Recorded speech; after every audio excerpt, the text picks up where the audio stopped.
Dear all, welcome to the next lecture on advanced analysis of algorithm. So in the last class we ended with chapter 1. So let's start with chapter number 2. The chapter 2 is basically based on divide and conquer approach. The divide and conquer approach employs the same strategy on an instance of the problem. That is, it divides an instance of a problem into two or more smaller instances. तो means ये है कि जैसे कि नाम से जाहिर है डिवाइड एंड कॉन्कर, तो एक बड़े प्रॉब्लम को हम छोटे छोटे इंस्टेंसेस में पार्ट्स में डिवाइड करते हैं.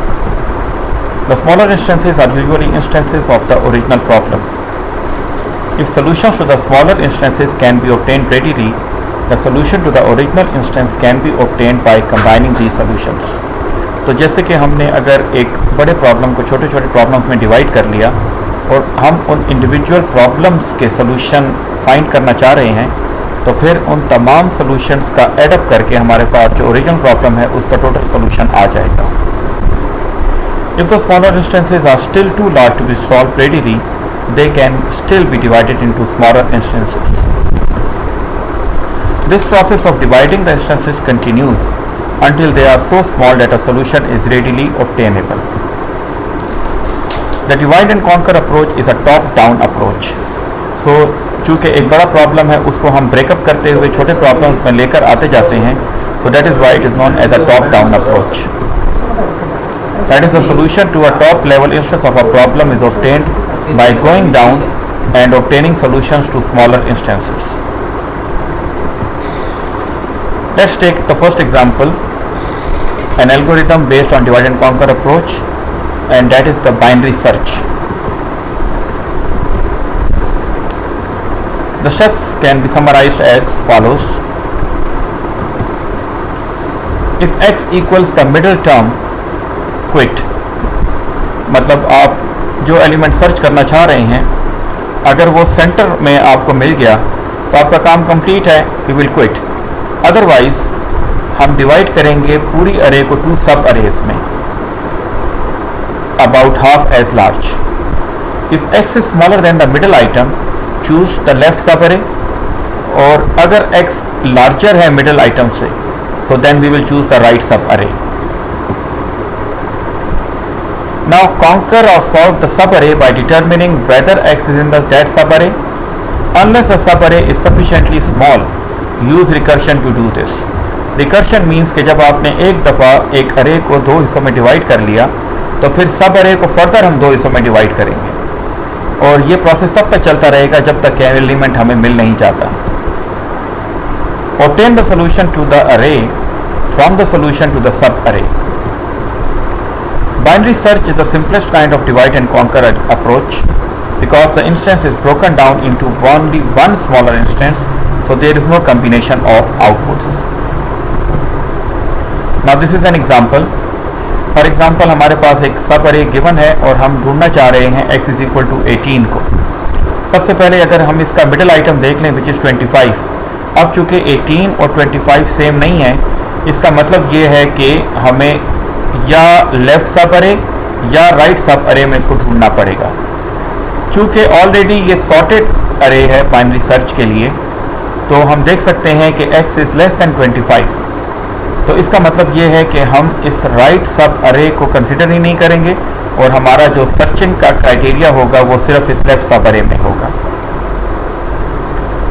सो we need to search in this left sub array. Conquer the sub array by determining whether x is in the sub array. This is accomplished by recursively dividing the sub array. तो दोबारा हम इसके centre में देखेंगे और इसको divide करते हुए जाएंगे और फाइनली x हमें उस अरे में मिल जाएगा. Now this is the algorithm for the binary search and it is a recursive algorithm. ये एल्गोरिथम काम करता है by dividing the array. जैसे कि हमने डिस्कस किया, तो we will be using two indices, low and high, और एक थर्ड इंडेक्स जो कि मिड को रिप्रेजेंट करेगा. If low is greater than high, return 0. Else mid calculate करने के लिए we will use this formula, low plus high divided by 2 floor function. अब फ्लोर फंक्शन इस वजह से कि हो सकता है कि आपके पास एलिमेंट 17 हो, तो 17/2 विल गिव अस 8.5. और अरे में पॉइंट्स का कोई एलिमेंट मौजूद नहीं है तो we will search in 8. So if x is equal to s of the middle item, अगर हमें मिड आइटम मिल जाता है तो इसका मतलब है return mid.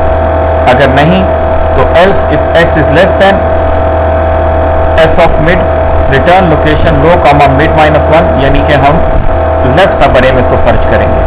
else mid plus 1 से हाई तक मीन्स के राइट सब अरे में हम एलिमेंट को सर्च करेंगे. Now this is the same example. We are comparing x जो कि रिक्वायर्ड है 18 with 25 नहीं है तो हम इस लेफ्ट साइड को छोड़कर सिर्फ राइट साइड को छोड़कर सिर्फ लेफ्ट में सर्च करेंगे. लेफ्ट में अगेन कंपेयर विथ 13. अब 13 से यहाँ या यहाँ, तो यहाँ पर एलिमेंट नहीं है तो we will search over here. यहाँ पे मिड आइटम 18 है तो हमारे पास x इज इक्वल टू 18, इसका आंसर डिक्लेयर हो जाएगा. Worst case time complexity of binary search. Now, in an algorithm that searches an array, the most costly operation is usually the comparison of the search item with an array item. Then we have the following basic operation क्या है? The comparison of x with the middle item, input size n. Now we first analyze the case in which n is a power of 2. So there are two comparisons of x with the middle item to call any function in which x does not equal to the mid item. So the worst case can occur when x is larger than all the array items. If n is a power of 2 and x is larger than all the array items, each recursive call reduces the instance to 1 exactly half as big. So if x is equal to, as we have said, n is a power of 2, हम n ले लें 16 तो mid item calculate होगा 1 plus 16 by 2 which is equal to 8 by utilizing the floor function. Similarly, the top 4 items are input to the second recursive call. तो हमारे पास जो worst case complexity calculate होगी w of n is equal to w of n by 2 plus 1. Because x is larger than all the array items, the top items 8 items are the input of the first recursive call. और वो 8 कैसे calculate हुआ? w of n is equal to w n by 2 यानी 16 by 2 which is 8 and plus 1.